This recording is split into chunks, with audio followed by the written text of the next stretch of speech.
Saya saat ini berada di Kompleks Percandian Batujaya di Kabupaten Karawang.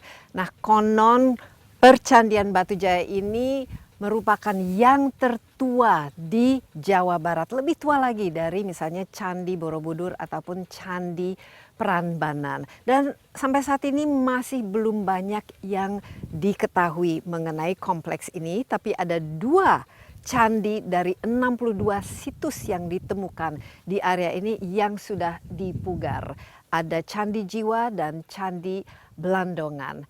Nah, apa-apa saja sejarahnya dan mungkin ada juga hal-hal yang misterius dan masih belum kita ketahui banyak mengenai candi, khususnya Kompleks Percandian Batujaya ini.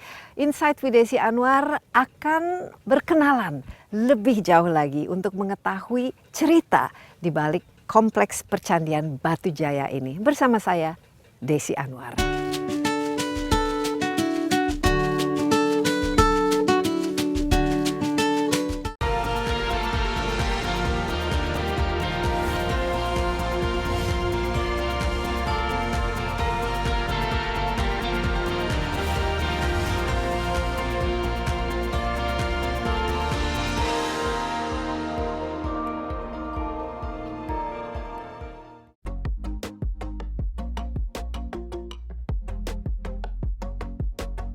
Kompleks Percandian Batujaya merupakan sebuah kawasan situs unik yang terletak di Desa Segaran, Kecamatan Batujaya, dan Desa Telaga Jaya, Kecamatan Pakis Jaya, Kabupaten Karawang, Provinsi Jawa Barat.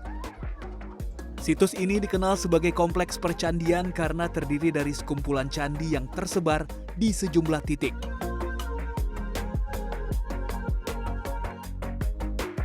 Percandian Batujaya pertama kali diteliti pada 1984. Sejak awal penelitian hingga kini, telah ditemukan 62 lokasi situs purbakala dan sebagian besar merupakan bagian dari struktur candi. Situs Batujaya memiliki beberapa candi yang telah dipugar, antara lain Candi Jiwa dan Candi Blandongan. Candi Blandongan merupakan candi yang relatif masih utuh dan menyimpan data kepurbakalaan paling lengkap. Teknologi dan arsitektural candi ini lebih rumit dibandingkan dengan yang lain. Namun, secara arsitektural, Candi Jiwa agak berbeda dengan Candi Blandongan. Di Candi Jiwa, keempat sisi candinya tidak terdapat tangga naik atau pintu masuk. Kementerian Pendidikan dan Kebudayaan telah menetapkan Kompleks Percandian Batujaya sebagai Cagar Budaya Nasional yang ditandatangani pada 11 Maret 2019. Dengan potensi sejarah dan arkeologis yang dimiliki, Kompleks Percandian Batujaya merupakan warisan berharga yang perlu dilestarikan. Melalui upaya pelestarian yang berkelanjutan, dapat memastikan bahwa kekayaan budaya ini tetap terjaga dan dapat memberikan manfaat bagi masyarakat.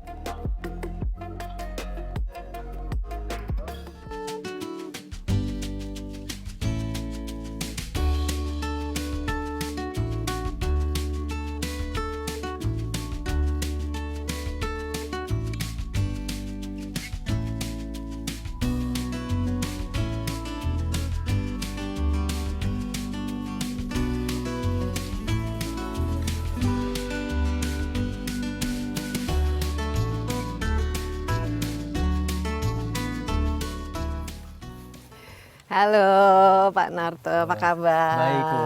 Ini saat ini saya berjumpa dengan Pak Narto. Nah, Pak Narto ini adalah Polsus Cagar Budaya Nasional Batujaya. Pak Narto udah berapa lama ini menjadi Polsus, menjadi orang yang paling paham dan paling mengetahui mengenai asal-usul dan keberadaan Candi Batujaya ini? Kalau saya mulai kerja ini dari tahun 1992, Bu. 92? Iya, 92. Di sini atau? Di sini. Di sini? Dulu itu saya ini sebagai tenlok di Pusat Penelitian Arkeologi Nasional. Terus hingga akhirnya di tahun 96 saya ditarik untuk pemugaran Candi Jiwa. Ya, ini namanya Candi Jiwa. Jiwa. Nah, ini bagian dari Kompleks Candi Batujaya. Batujaya. Ya, dan Candi Jiwa ini sejak kapan dipugar, Pak Narto? Candi Jiwa ini dipugarnya sejak 1996, Bu. Sampai dengan tahun 2001 baru selesai kegiatan pemugaran kita di sini. Jadi memang dalam proses pemugaran itu kan butuh waktu, karena kita begitu hati-hati dalam melaksanakan kegiatan pemugarannya.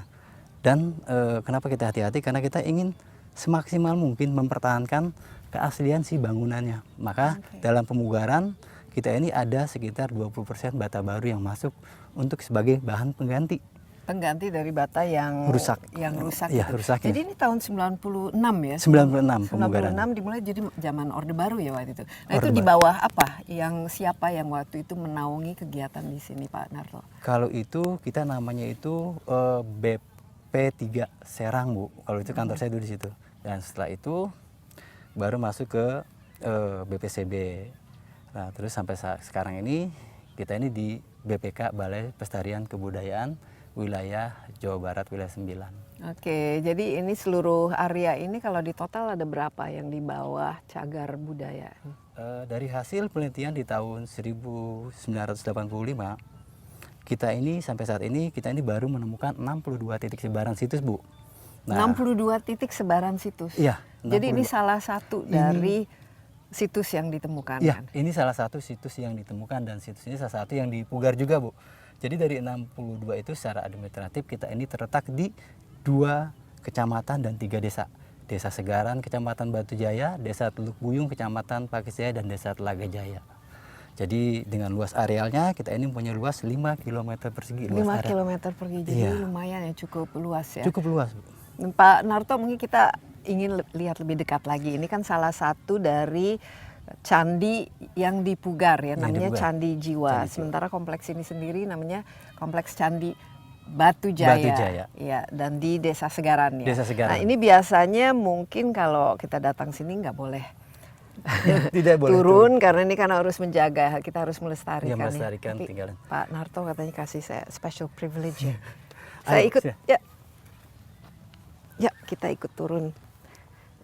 Ibu hati-hati basah Iya. dikit, Bu. Ya.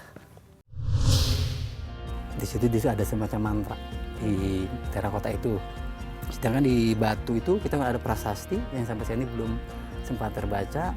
Dan untuk logamnya kita menemukan adanya logam tembaga, kaki, dan juga ada logam telapak tangan emas.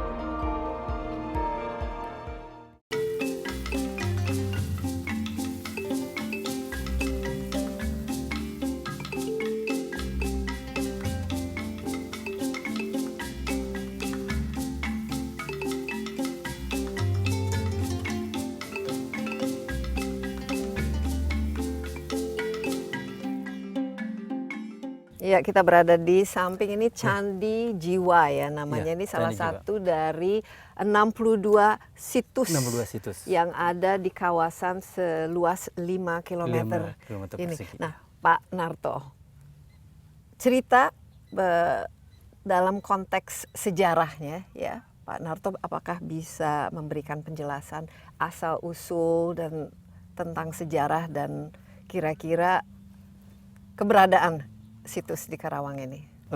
Awal mula percandian kita ini ditemukan itu pada tahun 1984. Kebetulan di tahun 84 itu ada kegiatan penelitian ekskavasi, Bu, di daerah Cibuaya. Di sanalah masyarakat Cibuaya bercerita bahwa di Batu Jaya juga banyak gundukan tanah. Bahkan Gundukan tanah? Ya, gundukan tanah. Di sini masyarakat bilang di sini unur. Unur. Kalau masyarakat sini. Dan akhirnya waktu itu para peneliti datanglah melakukan survei permukaan di tahun 84, dan hasil survei permukaannya di tahun 84 itu ternyata oh ya, ini ada indikasi sebuah bangunan, tapi belum bisa dibilang bangunan candi. Barulah tahun 85 itu diadakan ekskavasi dari Fakultas Sastra UI yang melakukan ekskavasi pertama di sini. Dan akhirnya membukalah beberapa kotak gali ekskavasi dan berhasil menemukan bentuk denah bangunan dengan denah bangunan bujur sangkar. Dan dari penelitian itu ada beberapa versi ya, Bu. Kalau menurut Pak Hasan Japar bahwa candi kita ini berawal dari 2 masa itu juga dari hasil temuan dan tes karbon dating batanya yang menunjukkan penanggalan pada 2 masa. Masa pertama itu masanya Tarumanegara di abad 5 sampai 7 dan 7 sampai 10 itu pengaruh dari Sriwijaya. Nah, itu. Jadi kalau kita lihat dari usia ini dari abad ke Ke-5. atau apakah bisa lebih awal lagi, lebih tua lagi? Kalau saya pribadi, saya mungkin lebih awal lagi, sekitar abad ke-4 ke-5 udah masuk dalam kejayaan masanya Tarumanegara. Kalau saya pribadi, tapi itu kita bicara berdasarkan dari hasil penelitian dari Pak Hasan Japar. Ya, jadi kalau kita lihat 5, 7 ini lebih tua daripada Borobudur kan Iya, misalnya. lebih tua Borobudur. Karena itu 5, 7 itu Mas Taruma, dan 7 sampai 10 pengaruh Sriwijaya. Sedangkan Borobudur sendiri kan di abad ke-7. Nah, apa yang kita bisa pelajari dari ini, pertama 2 masa itu sendiri, dan kedua secara sejarah dan budaya itu seperti apa saat itu? Dan ini kan kalau kita sekarang ke sini ini banyak sekali, ini kan lumbung lumbung padi kan, ini ada sawah di mana-mana, dan bagaimana kira-kira waktu itu penempatannya dan signifikansi dari situs-situs ini menurut Pak Narto? Jadi kalau beberapa yang saya dapat dari informasi dari peneliti, bahwa dulu ini candi kita ini memang sebuah komplek lah. Dan dulu itu tidak ada sawah di masa itu, Bu. Nah, sawah-sawah ini terjadi karena itu terjadi di abad 10. Kawasan kita ini kan ini mengalami suatu bencana alam, yaitu luapan Sungai Citarum yang menggenangi kawasan ini sampai ratusan tahun. Kita terjadi banjir, Bu. Itu di abad ke-10? Abad 10. Dan disitulah... Jadi sebelumnya belum rawa kan? Belum, masih berupa daratan lah. Daratan yang ya, bisa otomatis, didirikan bangunan. Ya nggak mungkin lah para leluhur kita itu membangun candi di dataran rendah. Otomatis dia memilih dataran tinggi. Nah itu banjir, di luapan Sungai Citarum di abad 10. Dan hingga akhirnya masyarakat di waktu itu mereka mengosongkan tempat ini, Bu. Hijrah lah. Hingga akhirnya kita pun tidak menemukan arca-arca besar di sini. Kemungkinan besar arca-arca tersebut dibawa sama mereka. Jadi mereka pindah? Pindah. Dan pindahnya itu mungkin... Kenapa ya, dari segi mungkin penelitian apa penyebabnya? Dan apakah ini terjadi ketika perubahan dari masa Tarumanegara menjadi masa Sriwijaya? Nah, tidak seperti itu, Bu. Jadi yang terjadi perubahan itu di masa dari Sriwijaya, Bu. Di abad 10 itu kan udah masuk pengaruh Sriwijaya. Nah, di situ ini banjir itu luapan Sungai Citarum, karena Citarum itu dulu itu tidak ada tanggul. Menggenang lah banjir itu. Oh, jadi untuk menghindari ya kerusakan dari arca-arca itu kepada saat banjir, itu dipindahkan. Dibawa. Dan apa yang terjadi kepada situs-situs ini pada candi ini? Tenggelam hingga akhirnya terjadilah endapan-endapan. Dan biasanya bangunan yang tidak dipelihara itu akan mengalami cepat kerusakan. Apalagi ini bata, karena proses dia ditumbuhi seperti lumut, rumput, nanti dia mati, humus, dan akhirnya si bata pun ikutlah mulai rusak. Nah ini kan lebih tua ya dari candi-candi yang ada di Jawa Barat ya, dan ya seperti Borobudur atau Prambanan. Kira-kira waktu itu sudah ada penelitian dan sejarah yang menentukan lah kira-kira untuk apa dan kenapa kompleks percandian ini dibangun di sini. Nah, dari hasilnya sementara ya, Bu, sementara dari hasil penelitian ekskavasi ini sampai saat ini belum ada yang melakukan kegiatan kajian dalam penelitian nih di candi-candi ini, karena kita berpatok bahwa candi adalah tempat ibadah, dan kajian itu belum mengarah nih. Belum ya? Iya, belum. Untuk ibadah apa sebenarnya, kayak Candi Jiwa, Blandongan, dan Candi seperti Seru. apa ritualnya? Seperti apa ritualnya? Pertama ini belum ada kajian lah dari para peneliti, yang setahu saya ya, Bu ya, belum ada ke arah situ. Tapi dari segi agamanya kan waktu itu kan, ini kan bisa mungkin Buddha atau Hindu, itu bagaimana? Belum jelas gitu tapi waktu Tarumanegara dan Sriwijaya kan kita sudah tahu kan. Jadi apa, kalau masalah agama ini kita beberapa informasi ya dalam catatan Pahian itu menyebutkan bahwa di masa Tarumanegara itu sudah hidup beberapa agama. Nah, salah satunya Pahian itu menyebutkan bahwa ada agama kotor. Jadi kotor di sini bukan agama yang salah, Bu, tapi agama yang tidak sejalan dengan ajaran rajanya. Sebelum Hindu Buddha masuk sudah ada agama di sini. Sudah ada agama di sini. Nah, agama di sini tuh yaitu animisme kepercayaan. Kenapa ada animisme kepercayaan? Karena dari hasil penelitian pun 2012 itu kita menemukan temuan rangka-rangka manusia. Oh ya? Rangka-rangka manusia akhir masa prasejarah atau protosejarah. Dan diduga rangka-rangka ini di abad kedua, Bu. Jadi lebih tua lagi. Lebih tua lagi.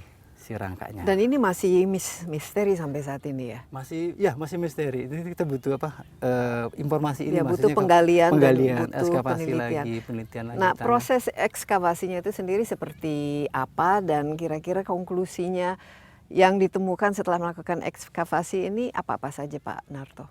Jadi dari kegiatan ekskavasi selama ini kita ini baru menemukan ya 4 kategori arca, Bu.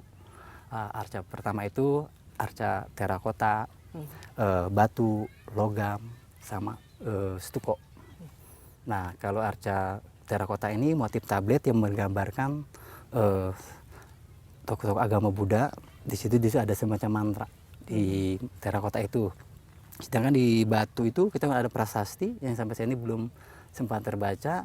Dan untuk logamnya kita menemukan adanya logam tembaga, kaki, dan juga ada logam telapak tangan emas. Oke, nah itu usianya berapa? Ini dari masa kemana? Masa Tarumanegara atau masa Sriwijaya? Apakah sudah di carbon dating atau diidentifikasi? Kalau untuk temuan belum di tes carbon dating, Bu. Sementara kita hanya mengumpulkan dari data-data yang ada aja.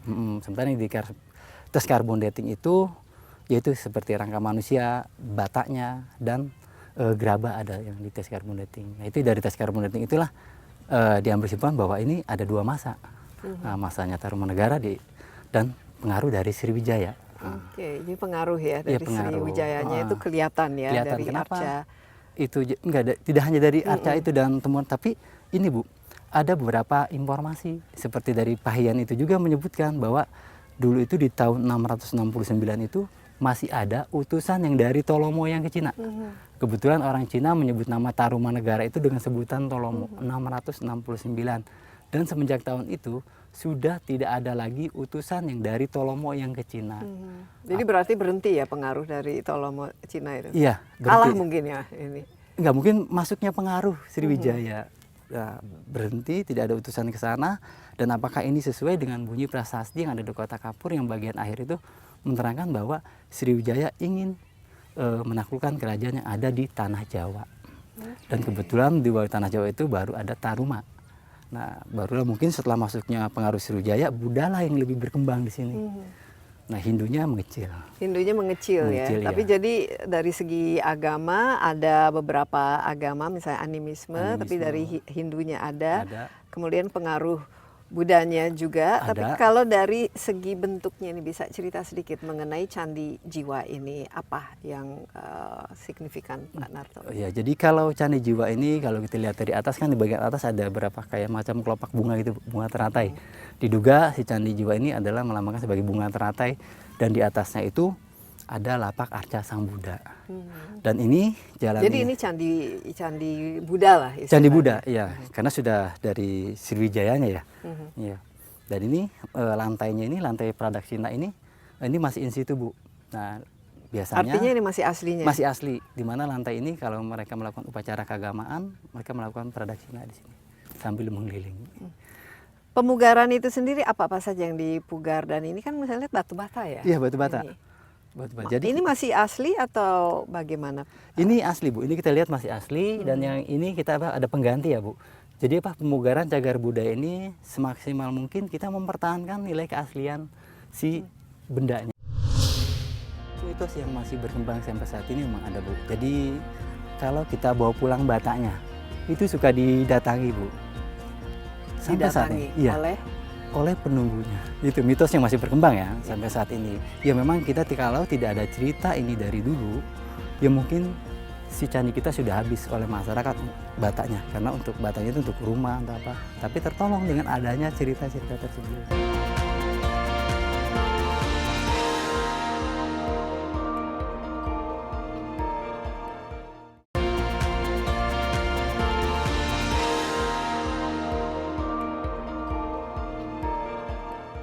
Proses ini pemugaran dan juga proses penggalian berarti tadi kan disebut ada 62 ya. Iya. Sekarang sudah berapa yang berhasil dipugar atau paling tidak jadi dibangun kembali lah? Iya, jadi titik 62 itu kita ini baru 32 yang diekskavasi, Bu. 32 ya, 32. Jadi yang dari 32 itu ada 2 situs yang sudah selesai dipugar. Jiwa dan Blandongan. Nah, kenapa kita banyak nih mendapatkan situs-situs nih ya? Karena itu laporan dari masyarakat, Bu. Ya syukurlah sekarang saya sama teman-teman selalu kita mendekati masyarakat. Kenapa kita ingin gini? Candi ini bukan milik kami, tapi milik kita semua, bangsa Indonesia itu. Maka masyarakat kita dekati. Dan akhirnya kita mendapat laporan di sawah saya ada candi, ada ini, ada ini. Dan akhirnya kita data baru menemukan 62. 62. Jadi sebenarnya kalau ini kan sekarang udah ada kan sawah dan perumahan ya, pemukiman ya. Iya, pemukiman. Jangan-jangan bisa lebih luas lagi dari 5 km itu, Pak Ya. Narto. Kayaknya memang seperti itu, Bu. Tapi kalau dilihat dari beberapa ini ya hanya ini aja, Bu, karena ada batas-batas sungai, Bu, yang membatasinya. Nah, dari segi usia, ini 62 situs ini apakah sama atau mungkin ada yang dibangun dengan ya dari abad ke abad lah istilahnya, semakin lama semakin luas, atau mungkin ya kalau baru baru 2 yang selesai dipugar mungkin agak susah ya untuk melihat yang mana yang paling duluan dibangun, paling awal. Apa memang ya ada beberapa ini ya, diduga itu Blandongan lah yang paling awal pertama dibuatnya. Baru karena kan masyarakat semakin banyak, jadi akhirnya membangun lagi sebuah bangunan candi, bangun lagi. Itu ada versi yang matang seperti itu, Bu. Kalau dari segi legenda atau mitosnya masyarakat sini mengenai daerah ini, mengenai keberadaan candi ini apa? Dan apakah ada mungkin hal-hal yang misterius yang sampai sekarang masih Itu ya, kalau mitos yang masih berkembang sampai saat ini memang ada, Bu. Jadi kalau kita bawa pulang batanya, itu suka didatangi, Bu. Sampai saat didatangi ini, iya, oleh penunggunya. Itu mitos yang masih berkembang ya sampai saat ini. Ya memang kita kalau tidak ada cerita ini dari dulu, ya mungkin si candi kita sudah habis oleh masyarakat batanya. Karena untuk batanya itu untuk rumah atau apa. Tapi tertolong dengan adanya cerita-cerita tersebut. Jadi aman. ya yang jelas tidak boleh bawa pulang. Bawa pulang batanya. Itu juga merusak ya. Merusak, iya. Jadi yang bawa pulang itu kemudian apa karena mereka merasa didatangi terus mereka balik lagi kembalikan gitu? Kembalikan, iya karena Itu sering katanya sering terjadi. terjadi itu. Bahkan kalau masyarakat sini sampai saat ini, kalau pas mereka mau hajat, seperti sunatan, pernikahan, supaya jangan hujan, itu mereka suka bawa ambil batanya kecil di sinilah yang kecil-kecil. Diambil, dibungkus dengan kain putih, dibawalah, ditaruh di pendaringannya, kalau ini pendaringannya, dan di situ nanti dipulangin lagi setelah 3 hari. Setelah 3 jadi boleh dipinjam sebagai Boleh dipinjam. jimat gitu. Iya. Asal minta izin gitu. Minta izin, iya. Itu. Jadi mereka minta izin ini, bisa dikasih. Mereka bahkan ngambil sendiri. Atau mereka ngambilnya di halaman yang ada bata lah sekitar Iya, sini, mereka bungkus. tapi ini kita kan harus melestarikan ya Pak Melestarikan, Narto ya. ya. Saya lihat ini kan juga ditutup sehingga kan masyarakat tidak boleh masuk ke bawah ini. Tapi sekarang ini diperuntukkan sebagai apa? Ini kan mungkin tidak banyak ya dari masyarakat yang paling tidak di luar air ini yang tahu keberadaan Candi Batu Jaya ini. Ini apa kira-kira harapan atau yang ingin Pak Narto mungkin lebih terkenal lagi daerah ini atau lebih terekspos? Ya, ini harapan saya sih saya ingin percandian Batu Jaya ini dikenal lebih banyak orang lah. Apalagi senang dengan adanya acara ini, Bu. Ini luar biasa buat saya, mungkin sama teman-teman semua. Jadi percandian kita dikenal dan itu setidaknya akan mengangkat UMKM masyarakat sini, Bu. Nah kalau sekarang sendiri bagaimana? Siapa-siapa saja yang berkunjung sini dan sudah rata-rata berapa jumlahnya, Bu? Dalam catatan saya tahun kemarin saya memang belum mendata semuanya, Bu ya. 2023 kita ini tercatat itu rata-rata per bulan itu sekitar 4.000, Bu. 4.000 orang? 4.000 orang ya, rata-rata ya semua. Cuma yang tidak tercatat oleh kami itu wisata religi kalau malam hari, Bu. Oh iya, malam Iya. hari juga ada? Malam hari juga ada untuk wisata religinya. Selama ini wisata religi dari mana dan siapa-siapa saja? Apakah dari masyarakat daerah sini atau kalau di Borobudur kan misalnya pas Waisak gitu, Iya. mereka datang lah untuk melakukan ibadah di sana. Kalau wisata religi malam hari itu ya adalah masyarakat setempat, ada dia di luar, Bu. Rata-rata memang di luar Kerawang lah, Bekasi. Bahkan ada yang dari Jawa Timur itu dan Jawa Tengah yang suka ke sini itu. Untuk ziarah juga Untuk ya? ziarah, untuk ziarah. Iya, oke. Kita harapkan juga semakin banyak ya Iya. masyarakat mengetahui keberadaan Candi Batu Jaya ini. Karena biasanya kan kita, wah kalau kita terkenal lah memiliki begitu banyak ya sejarah dan candi-candi, dan kita harapkan juga proses pemugaran dan juga ekskavasi untuk situs-situs lainnya juga bisa dilaksanakan. Bisa dilaksanakan. Nah, saat ini bagaimana dari segi anggaran untuk penggalian ini? Siapa yang bertanggung jawab dan kira-kira apa yang diperlukan supaya lebih banyak lagi kegiatan ini diteruskan? Kalau situ saya mencoba ya Bu, untuk tahun kemarin itu mencoba ke Balai Pelestarian Kebudayaan untuk meminta agar terus ini dilakukan kegiatan pemugaran. Saya nggak tahu apakah memang untuk pendanaan, saya juga nggak tahu, mungkin bukan ini saya ya. Iya. Saya sih berharap tiap tahun itu kegiatan ekskavasi pemugaran berjalan di sini ya, intinya guna mengungkap sejarah Percandian Batujaya ini. Itu sangat menarik. Iya, karena apa? Itu kita lihat dari akhir masa prasejarah, masuknya Hindu Buddha di sini, ini sungguh luar biasa sekali. Bahwa Percandian Batujaya, dan itu apakah memang selama ini kita memang harus belajar sejarah Bu? Jadi belajar sejarah itu kita belajar yang positifnya lah, seperti apa kita lihat bangunan candi ini. Bangunan candi ini batanya ukurannya variasi, panjang pendeknya. Ternyata bata-bata ini adalah hasil sumbangan dari masyarakat di waktu itu Bu. Mereka mau nyumbang, misalkan saya mau nyumbang berapa bata. Dan ini ternyata tidak didatangi oleh satu pabrik, dua pabrik, tapi masyarakat, pemberian masyarakat. Betapa hebatnya bangsa kita itu dulu demi membangun sebuah tempat ibadah, mereka mengorbankan harta bendanya. Kalau ekskavasi yang saat ini sedang dilakukan, apakah ada? Ekskavasi saat ini tidak ada Bu. Tidak ada? Ya, belum Terakhir ada. dilakukan kapan? Terakhir dilakukan 2023 Bu. Oke, ya kan, jadi kita harapkan terus-menerus dilakukan. Tiap tahun ada di sini kegiatan ekskavasi dan pemugarannya, karena masih banyak situs-situs yang memang belum dilakukan kegiatan ekskavasi ini. Iya, dan ini bisa menjadi salah satu tujuan juga untuk ya bukan saja wisata, tapi kita belajar tentang sejarah, budaya, dan ya tadi bisa diharapkan menghidupkan kegiatan di sini. Di sini masyarakat sinilah. Iya. Itu tujuannya itu. Jadi sekarang juga masyarakat sudah mulai dengan apa? Berjualan dengan adanya ini, dan syukur dengan adanya ini pun candi kita ini kan sekarang ini tidak hanya itu Bu, menjadi objek wisata edukasi, tapi objek wisata religi ya. Dan religinya itu kita ini sejak tahun 2007 sampai saat ini kegiatan di sini, ada kegiatan acara Waisak Bu. Setiap tahun itu dilaksanakan. Memang pas Covid itu tidak dilaksanakan di sini acara Waisaknya. Iya, dan ini kalau paling ramai waktu itu bisa berapa orang ini menampung untuk acara Waisaknya? Terakhir itu sebelum Covid itu sampai 6.000. Sampai 6.000? 6.000. Dari mana-mana saja mereka? Jabotabek Bu. Jabotabek Iya, ya, bukan dari tempat-tempat lain Bukan. ya mungkin. Nah ini mungkin bisa kita harapkan juga yang dari jauh juga bisa datang ke sini untuk berziarah di sini. Tapi yang jelas kan infrastrukturnya juga harus dibangun ya supaya untuk menampung jumlah yang lebih besar ya. Besar, betul. Tanpa merusak tentu saja. Tanpa merusak ya, dengan mengikuti peraturan-peraturan yang ada. Iya, baik Pak Narto, luar biasa sekali ini, paling lama di sini dan ini jadi seolah-olah sudah merasa bagian. Ya, itulah Bu. Jadi apa kita nih, bukan hanya saya, mungkin teman-teman lah. Teman-teman semua yang udah merasa bagian dari sini, dan intinya ini bukan milik kami tapi milik kita semua. Pak Narto, terima kasih banyak. Sama-sama, sekali lagi Ibu. Dan saya juga mungkin Pak Narto bisa ajak kita untuk lihat candi Siap, satu lagi nanti yang kita ajak keliling lah kita ke ajak kawasan keliling. Percandian Batujaya ini. Iya. Oke, kita break sebentar ya, tetaplah bersama Insight with Desi Anwar langsung dari Kompleks Percandian Batujaya di Karawang. Mungkin kita sambil jalan-jalan ya, Pak Narto. Sambil sini, arah mana? arah Oh, ini, harus sesuai arah dengan sini ya. Sesuai dengan jarum jam. Oke. Di sini yang sangat menarik adalah ada dua yang berbeda. Kalau Candi Jiwo itu adalah candi untuk pemujaan ya, makanya berbentuk teratai, ya kan, ombak teratai dan ada air begitu.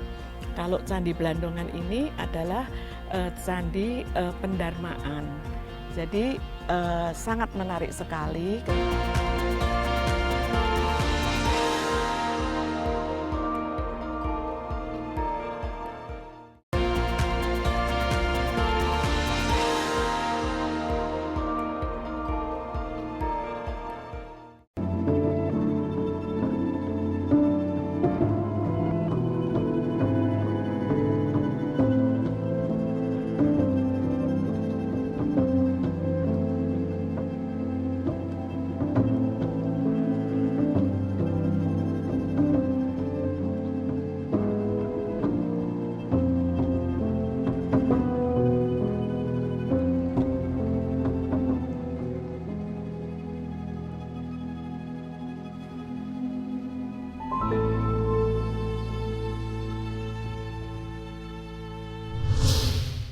Kembali bersama Insight with Desi Anwar. Kali ini kita masih di kawasan Percandian Batujaya di Kabupaten Kerawang. Tadi kita sudah melihat yang namanya Candi Jiwa. Sekarang di belakang saya ini ada namanya Candi Blandongan. Ini merupakan dua ya candi yang berhasil dipugar dari situs yang katanya ada sekitar 62 ya, yang belum sampai saat ini masih belum digali di area yang luasnya sekitar 5 km.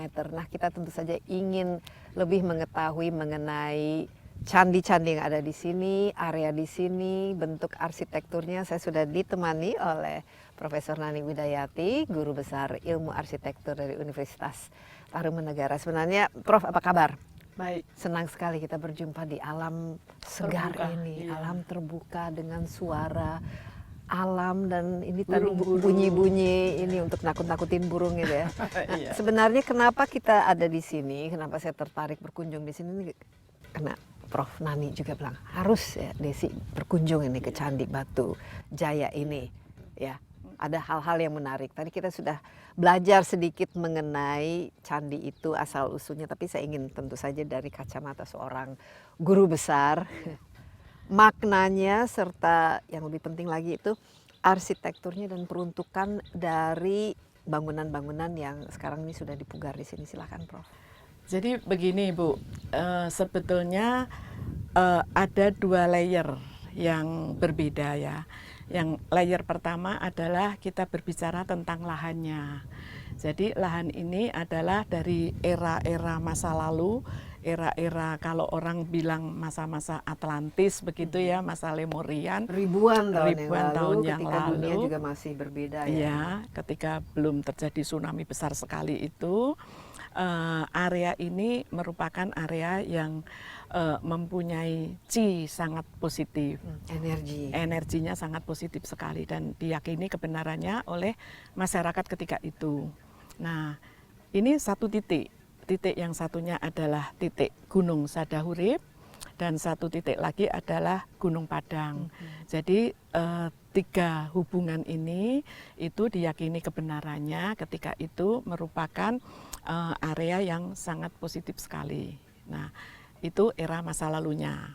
Kemudian berikutnya, jadi seperti hanya negara-negara dimanapun, kalau satu tanah yang diyakini kebenarannya mempunyai nilai positif, pasti akan dibangun lagi di atasnya. Nanti akan dibangun lagi di atasnya. Nah, ketika mulai ada kerajaan Tarumanegara dengan rajanya Purnawarman, maka wilayah ini dibangunlah komplek percandian. Nah, di sini yang sangat menarik adalah ada dua yang berbeda. Kalau Candi Jiwo itu adalah candi untuk pemujaan ya, makanya berbentuk teratai ya kan, ombak teratai dan ada air begitu. Kalau Candi Blandongan ini adalah candi pendarmaan. Jadi sangat menarik sekali ketika era kerajaan Tarumanegara itu mereka beragama Hindu dan mereka Hindunya lebih kepada konsentrasi kepada Dewa Wisnu. Maaf, ini abad keberapa persisnya? Sekitar tahun 434-an, sekitar tahun itu.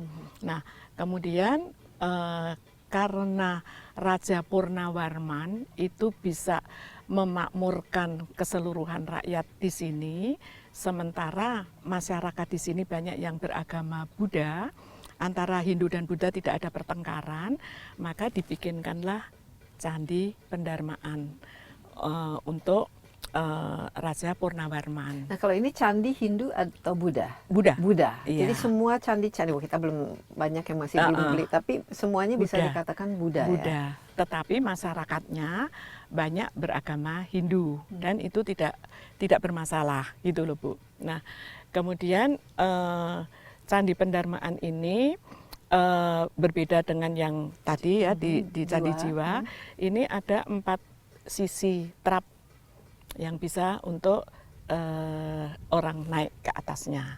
Kalau yang candi yang di Candi Jiwo itu tidak ada sisi-sisi untuk naik trapnya. Tidak ada tangganya. Iya, karena dia adalah berupa satu stupa, kira-kira demikian.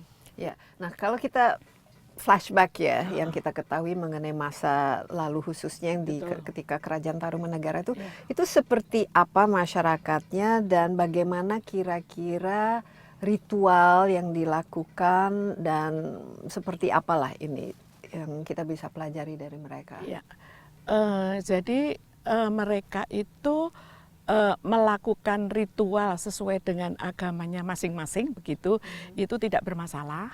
Tetapi kalau masyarakat yang beragama Buddha itu melakukan ritualnya adalah di Candi Jiwa dengan proses pradaksina. Jadi dia akan melingkari sesuai dengan arah jarum jam sampai 3 kali dengan doa-doa dan dengan mantra-mantra mereka. Dan masyarakat Hindu juga tidak bermasalah terhadap itu karena mereka juga mempunyai yang berbeda yang dihormati juga oleh masyarakat yang beragama Buddha. Tadi saya bicara dengan Pak Narto, dia khususnya di sinilah yang betul, paling tahu. betul. Ya, katanya ada ya 2 masa, tapi 2 masanya satu Tarumanegara, kemudian Sriwijaya gitu. Mungkin Prof bisa sedikit mengenai perjalanan sejarahnya, tapi juga dari segi kehidupan di sini. Dan pada abad ke-10 itu kan terjadi katanya banjir, daerah sini banjir sehingga semua ini daerah ini sempat berada di bawah air di rawa selama ratusan tahun sehingga ya tidak lama kan ini digali, diekskavasi dan dipugar. Betul. Tapi begini Bu, sebetulnya yang saya ceritakan merupakan segitiga yang sangat sakral tadi, memang daerah ini sudah daerah rawa. Dulunya itu memang rawa. Sebagaimana pemindahan, saya berbicara agak berbeda, sebagaimana pemindahan dari Karaton Mataram Islam yang tadinya ada di Kartosuro berpindah ke Surakarta yang sekarang menjadi Kasunanan Surakarta, wilayah sakralnya juga dulunya rawa. Iya, jadi rawa itu sesuatu yang berair, maksudnya itu ketika itu diyakini kebenarannya mempunyai energi positif yang sangat besar itu. Nah, kalau dikatakan ada perkembangan dengan Sriwijaya itu sebetulnya memang bisa iya karena Sriwijaya kan akhirnya menjadi pusat agama Buddha yang berada di sampai mempunyai sekolahan, punya connecting dengan Universitas Nalanda di India yang dia berada di Jambi, pusat pemerintahnya di Palembang dan sebagainya begitu. Tapi eranya agak jauh Bu, antara abad ke-4-5 di sana sudah abad ke-10. Tapi memang itu menerus begitu. Maknanya atau kenapa ini penting untuk diketahui? Kita kan sekarang di sini ya terus terang juga saya pertama kali di sini ingin banyak belajar tapi juga ingin menjadikan ini sebagai istilahnya harta karun yang kita miliki dan kita perlu juga apresiasi bahwa ada situs percandian ini di sini dan bahkan dengan sejarah yang begitu panjang itu seharusnya kita bagaimana nih Prof dari segi para ilmuwan kita. Jadi begini, ini kalau agak sedikit pendapat pribadi ya.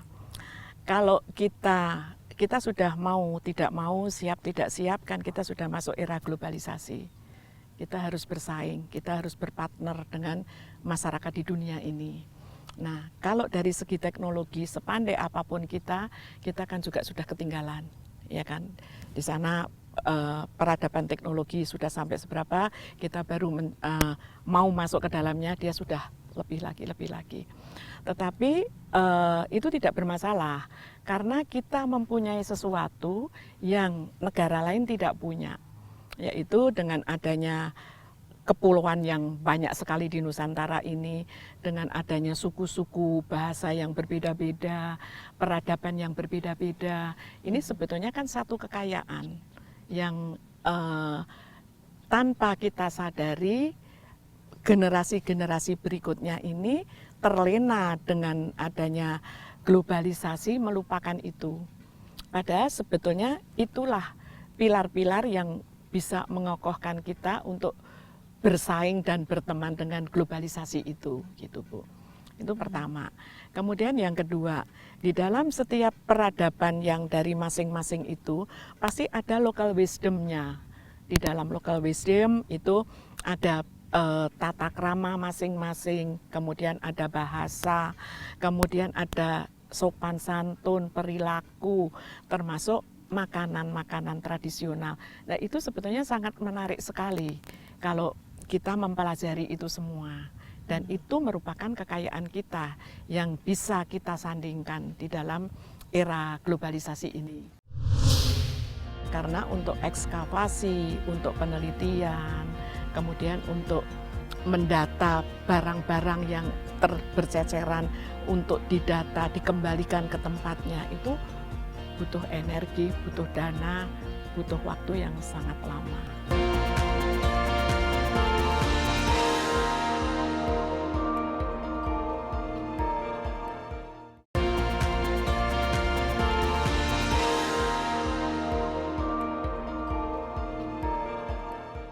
Nah, kata Pak Narto ini ada 62 situs di area sebesar 5 kilo. Ya, kemungkinan bisa lebih lagi karena banyak yang tertimbun oleh sawah dan juga pemukiman. Sementara ini kita tahun 2024 baru 2 dan katanya tidak ada lagi ekskavasi ataupun penggalian untuk berikutnya gitu. Nah, Prof, bagaimana ini? Padahal kalau kita, ya dunia kan pasti tertarik dong, karena ini bukan sejarah satu negara saja, tapi sejarah peradaban secara global kan. Jadi begini, kalau menurut saya lagi, Dirjen Kebudayaan itu kan berada pada ranah Kementerian Pendidikan, ya kan Bu? Sehingga skala dia dirjen. Pada saat ini ya? Iya, pada saat sekarang. Artinya apa? Di dalam penganggaran pun itu kan pasti akan dipecah-pecah kan Bu? Sesuai prioritas. Iya, betul. Nah, seandainya kebudayaan ini menjadi Kementerian Kebudayaan yang dia menjadi otorita tersendiri, dia bisa menganggarkan sendiri, ada kemungkinan biayanya menjadi besar kan? Nah, itu bisa untuk mendevelop yang dibutuhkan oleh generasi yang akan datang, itu bisa secepatnya bisa tercover. Tapi kalau selama dana itu masih dibagi-bagi itu ya sangat susah Bu untuk kita mengejar apa yang idealisme kita. Karena apa? Karena untuk ekskavasi, untuk penelitian, kemudian untuk mendata barang-barang yang berceceran untuk didata, dikembalikan ke tempatnya, itu butuh energi, butuh dana, butuh waktu yang sangat lama. Kalau dari para expert sendiri ya, khususnya sejarawan, budayawan, arkeolog ya, ini menarik ini kan pasti kan. Sangat Tapi menarik banyak sekali. nggak yang paham atau tahu apalagi mengenai segitiga energi positif ini dan kaitannya dengan kenapa di tempat-tempat ini kita lihat banyak sekali Betul. inilah tempat-tempat yang istilahnya menarik perhatian secara spiritual ya. Harusnya paham, harusnya paham Bu, karena di kami ya kebetulan saya juga ada doktor arkeologi. Di dalam dunia arkeologi justru pembelajaran tentang spiritual dalam tanda petik, kemudian tentang pemaknaan benda, kemudian tentang pelestarian itu kental sekali. Gitu. Dulu sekali undang-undang Purbakala tahun 92 begitu itu masih didominasi untuk arkeologi Bu. Yang sampai sekarang sudah muncul Undang-Undang Nomor 11 tahun 2010 di mana akhirnya orang mengatakan bahwa yang perlu dilestarikan tidak hanya artefak-artefak situs-situs tetapi bangunan pun perlu. Nah, kemudian arsitektur mulai berperan, masyarakat arsitek mulai berperan di situ. Itu. Jadi Kalau menarik sekali iya sebetulnya, Bu. ini menarik sekali Iya. karena ini bukan mungkin hanya orang sekedar lihat loh benda, apa iya, gitu dan betul. ternyata Di balik bagi itu. masyarakat di sini Iya. juga punya Ya. hubungan Betul. yang khusus juga Betul. kan dengan area ini. Mm-mm. Kalau kolaborasi, saya ingat misalnya pertama kali waktu piramida ditemukan atau ada mumi waktu di Mesir, itu kan heboh gitu kan Betul, ya. betul. Bagaimana perhatian dunia terhadap daerah seperti ini ataupun Gunung Padang? Harusnya Iya. kan ada excitement yang sama juga ya, gitu. kalau Gunung Padang sendiri kan sudah diangkat dalam satu ini film, kalau yang lainnya belum. Walaupun ini mungkin masih ada Pro pro dan kontra kontra, mengenai usianya dan itu juga tidak bermasalah, Ya. tapi yang penting untuk entry point Ya. untuk meneliti tentang itu sudah ada, itu sudah bersyukur begitu Bu.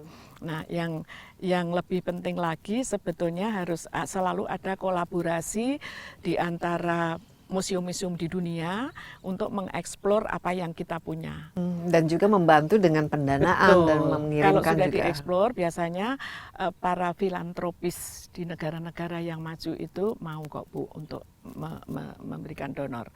Nah, yang cukup menarik Bu, ketika saya di Wellington, di Te Papa Museum, Di New Zealand ya. di New Zealand ya, ketika itu dia berkolaborasi dengan Cairo Museum, sehingga dia boleh meminjam muminya. Nah, tetapi dia padukan dengan teknologi masa kini, sehingga orang yang datang bisa mewawancara, seolah-olah wawancara dengan mumi. muminya. Kamu siapa? Kenapa kamu meninggal dunia? Kenapa kamu diketemukannya tidak di dalam border yang ini? Dia akan menjawab, saya masyarakat biasa, saya meninggalnya begini gitu loh. Nah, itu sangat menarik sekali untuk orang datang bereksperimen terhadap itu, misalnya begitu. Kemudian tahun berikutnya lagi saya datang ke sana, mereka berkolaborasi dengan warrior statue-nya di Xi'an. Ya, di China ya. yang, Saya udah pernah ke sana, ada terracotta warriors yang dalam kuburan si emperornya ini, kaisarnya ini, dia istilahnya dikubur dengan patung-patung Iya, betul. ribuan Betul. dari ininya lah, serdadunya. Iya, betul. Dan dengan Satu-satu. muka yang berbeda semua. Semua muka yang berbeda. Iya. Jadi ada seolah dia bawa Betul. inilah pasukannya itu Iya. ke. Nah, itu boleh pinjam Bu, dipinjam, sehingga orang-orang di sana, di Australia, di New Zealand yang mungkin kalau ke sana terlalu jauh, dia bisa ke situ dan semua narasinya lengkap sekali. Gitu. Oke, nah ini ke depan kira-kira idealnya ya kita apakan ini situs ini dan bagaimana kita mengajarkannya dan menempatkannya dalam bukan saja sejarah kita, bagian dari budaya kita, tapi dalam ya, hubungan kita dengan masa lampau dan juga Ya. Jadi sejarah betul dunia. dijadikan di dalam kurikulum mungkin SD ya, dimulai dari SD karena menyenangi sejarah, menyenangi situs dan sebagainya itu tidak bisa dipenggal ketika dewasa. Langsung kamu harus datang ke sana loh, harus menyukai itu tidak. Dia harus dipupuk dari dia ketika kecil kan Bu. Nah itu mungkin bisa dimasukkan di dalam satu kurikulum yang selalu harus ada kunjungan. Tetapi tidak sekedar kunjungan, tetapi juga ada leaflet, ada kesejarahannya, ada buku mungkin kalau dengan anak SD, mungkin dengan buku-buku karikatur yang sangat menarik. Sehingga dia tanpa disadari sudah mempelajari itu dan itu akan terekam di dalam otak dia ketika dia dewasa. Saya tadi melihat sudah banyak anak-anak SD Ya, atau apa itu bisa datang, itu menarik sekali. Tapi terlepas dari itu semua Bu, setiap situs-situs arkeologi ini kan harus ada jupelnya Bu. Jupel itu juru pelihara. Nah kadang-kadang juru pelihara itu tidak sebanding jumlahnya dengan situs yang harus dia pelihara begitu loh. Jadi ya itu mungkin tadi kalau dia menjadi kementerian sendiri mungkin punya dana banyak begitu, mungkin jupelnya juga bisa dengan perbandingan yang benar begitu, tidak segede ini misalnya jupelnya cuma 5. Nah di sini sudah dibersihkan, balik ke sana udah kotor lagi, udah rusak lagi, udah lagi gitu. Ya itu perlu sekali untuk dilakukan. Terus kemudian para pemandu itu juga perlu diberi modal. Dalam artian modal itu dibikinkan leaflet, dibikinkan pembelajaran, dibikin sesuatu yang supaya memberikan penjelasannya itu juga menyenangkan. Nah itu diperlukan juga. Nah, Prof sendiri gimana? Kalau para arkeolog sendiri untuk ekskavasi berikutnya ada rencana? Sebetulnya banyak sekali. Ibu sudah ke situs Liangan yang di Parakan naik? Belum. Nah itu diketemukan situs percandian juga, bahkan itu ada kemungkinan dia dulu pusat permukiman Mataram Hindu, Mataram lama. Nah itu juga cukup menarik sekali, banyak sekali Bu situs-situs sebetulnya yang harus kita gali. Mungkin saking banyaknya itu ya bingung gitu mau mulai di mana. Iya. Sebenarnya tidak perlu harus bingung, karena kan di dalam dunia arkeologi itu ada kelompok-kelompok Bu, kelompok keahlian. Misalnya keahliannya tentang arca, ada keahlian tentang Majapahit, keahlian tentang apa, itu ada. Tapi khusus untuk yang Batu Jaya ini bagaimana supaya dimulai lagi nih ekskavasi supaya ini di bawah Arkenas Bu. Jadi di Puslit Arkenas itu adalah pusat penelitian arkeologi nasional, sekarang di bawah BRIN, karena sekarang masuk BRIN dia. Nah itu sebetulnya kan tahun 74 mulai diteliti, nah itu harusnya menerus, tidak berhenti. Ya. Masalahnya dana lagi Bu. Nah, sayang ya. Iya betul. Karena ini baru 2, sudah minimal katanya ada 60. Iya betul. 2, mungkin negeri ini banyak hal-hal lain yang terlalu sibuk dengan hal-hal yang lain sehingga kita anggap ini mungkin tidak penting, tapi menurut saya ini sangat penting karena ini kekayaan dan juga membuat kita juga bangga ya bahwa ya Indonesia ini adalah, dan kepulauan kita tuh ternyata di pusat dari peradaban yang sangat-sangat tua ya. Dan itulah yang bisa kita saingkan dengan dunia luar, dan pasti kita menang begitu.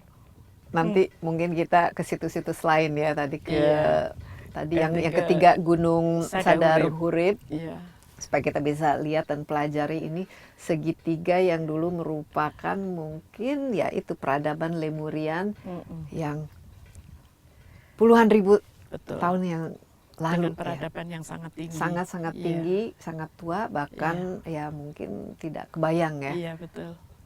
Terima kasih banyak atas insight-nya dan semoga kompleks pecandian di Batu Jaya ini juga lebih kita anggap lebih penting untuk kita beri perhatian lebih khusus, dan juga minat masyarakat untuk berkunjung sini juga bisa jauh lebih banyak sehingga penggalian, ekskavasi maupun pemugaran berikutnya bisa dilaksanakan. Ya, demikian Insight with Desi Anwar kali ini. Terima kasih juga atas perhatian Anda. Jangan lupa Anda dapat menyaksikan acara ini di Insight with Desi Anwar di cnnindonesia.com dan di YouTube Insight with Desi Anwar. Sampai jumpa. Stay safe. Bye-bye.